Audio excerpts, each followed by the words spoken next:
Now, reports say that industrial goods made up about 45% of intra-Africa trade, which is estimated about $220 billion in 2024, and out of which West Africa is one of the thriving regions on the continent. But there is more that the region can achieve in the area of its industrialization. Now, joining me to speak to this is Wemimo Oyelana. He is the Portfolio Director for Africa and Country Director at DMG Events.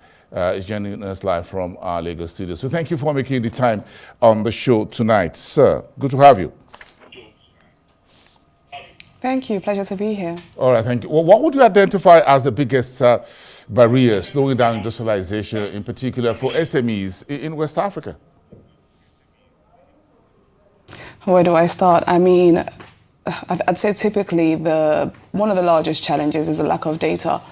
If you're looking at investing in business or embarking on a new business venture, you'd want to know that you can establish something and then scale. But unfortunately, within the region, that data isn't available, and there's still a limited amount of information or investment going into making that data available.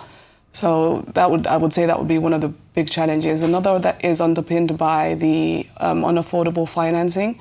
You can imagine to industrialize or to ensure business thrives in this part of the world or any part of the world, you need accessible power, affordable power, you need infrastructure, you need the governing structures, you need supply chains, you need technology.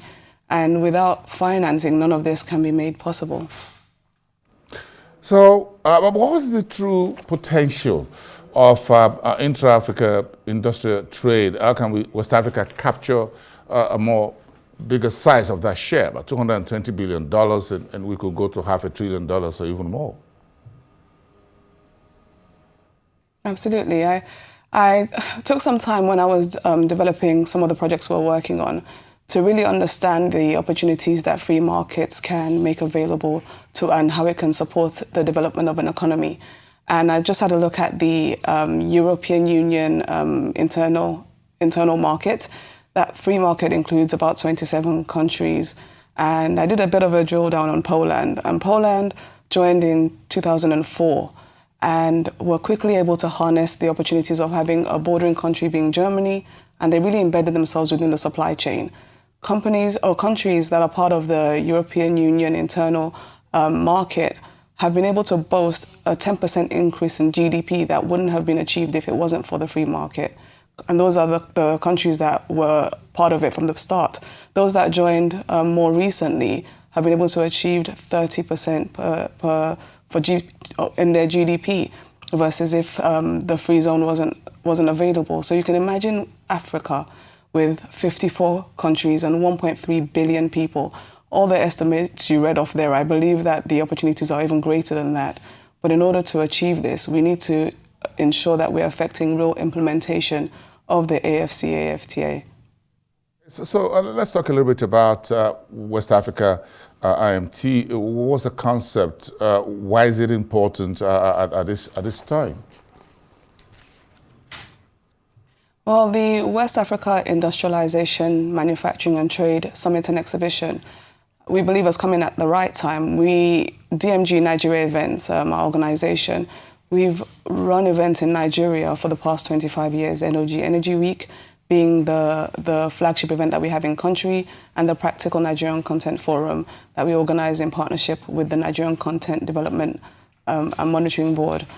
Those two events have been successful because they provide platforms to have conversations, critical dialogue with the right stakeholders at the right time to ensure that we're driving change.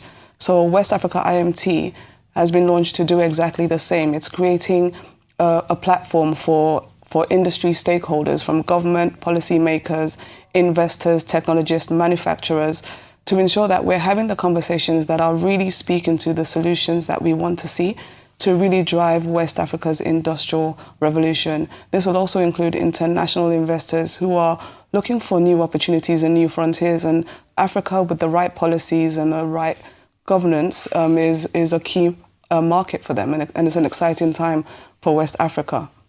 Yeah, so, talking about organizing events, Nigeria is hosting the Intra-Africa Trade Fair 2027. Will you be on ground? Yes. Absolutely. We're very excited that Nigeria will be hosting the Intra-Africa Trade Fair. And we believe that the opportunities will be vast, you know, for SMEs, for artisans, for large organizations. To hospitality, it really impacts all the different facets of business and of industry. So it's very welcome to come to Nigeria, and we look forward to hosting the rest of the Africa and the world. So you've got West Africa as a center of innovation and industrial resilience. What emerging opportunities do you see across the region where you and I are today when you talk about the big economies, Nigeria, Cote d'Ivoire, Senegal, Ghana? As Nigeria, for instance, enters economic recovery, investor interests begin to rise in the country, either from the portfolio side or from the FDI side. Talk to me on that. So we've seen a lot of investment coming into manufacturing specifically. I'll talk about Senegal first. We've seen the IMF partnering with Socosim to put together a manufacturing plant for cement that is looking at sustainable cement manufacturing, low carbon manufacturing. We see the same investments taking place across the region to really add value to products and take the economies and within West Africa from just selling commodities, you know, trading commodities, to adding value to products and really maximizing the value that's then realized from these products. That's a really large opportunity for Africa, hosting 33% of mineral resources, you know, globally, and with 1.3 billion people. Nigeria's introducing an industrial policy, the first one we've had for 40 years. This is going to really change the game because the Ministry of Industry, Trade and Investment, in partnership with the IRWG, making up private sector representatives, and the Nigerian Institute for Policy and Strategic Studies, are really creating a policy that's going to create an enabling environment to drive industries, to ensure that whether it's energy and infrastructure, whether it's bureaucratic bottlenecks, affordable financing, manpower, and really harnessing local content opportunities, as well as driving forward and providing a greater platform for made in Nigeria goods.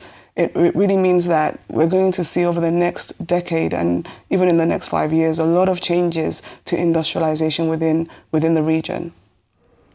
Why is it important, as we begin to summarize, for regional industrial stakeholders to discuss and how does this gathering accelerate or fast track the region's journey towards a stronger and more integrated industrial ecosystem? Well, I can speak from what we've been able to achieve at some of our other events. So I mentioned the Practical Nigerian Content Forum earlier. That's taking place in December from the 1st to the 4th in Yenagoa Bayelsa with the Nigerian Content Development and Monitoring Board. When the Nigeria Oil and Gas Content Development Act was established about 15 years ago now, we created this event to draw together the key industry stakeholders and to educate the oil and gas industry on what the purpose of the Local Content Act was, what it would enable the country to achieve. And over the last 15 years, we have seen greater participation from indigenous companies across the oil and gas value chain, really taking the leadership position, you know, in country and outside of the country. And this is what we look to establishing Africa. It's drawing together the key stakeholders that impact and have the power to drive industrialization within the region to ensure that we're not just having conversations. The Honorable Minister of Industry, State for Industry, Senator John Owen has tasked us with ensuring that we're not just having conversations for conversation's sake. And that is part of why our events have lasted the test of times, is because they drive real action. They move markets, you know, to impact the market and drive progress. And that's what we're seeking to achieve with this event. It's a business hub for companies from around Africa and beyond to work together, to partner, collaborate, and ensure that they're driving business forward, which will impact economies, drive jobs in the region, and really change the lives of everyday people across Africa. All right, thank you so much, madam. And do have a great evening there in Lagos. Wemimo Oyelana of our DMG event. Thank you so much.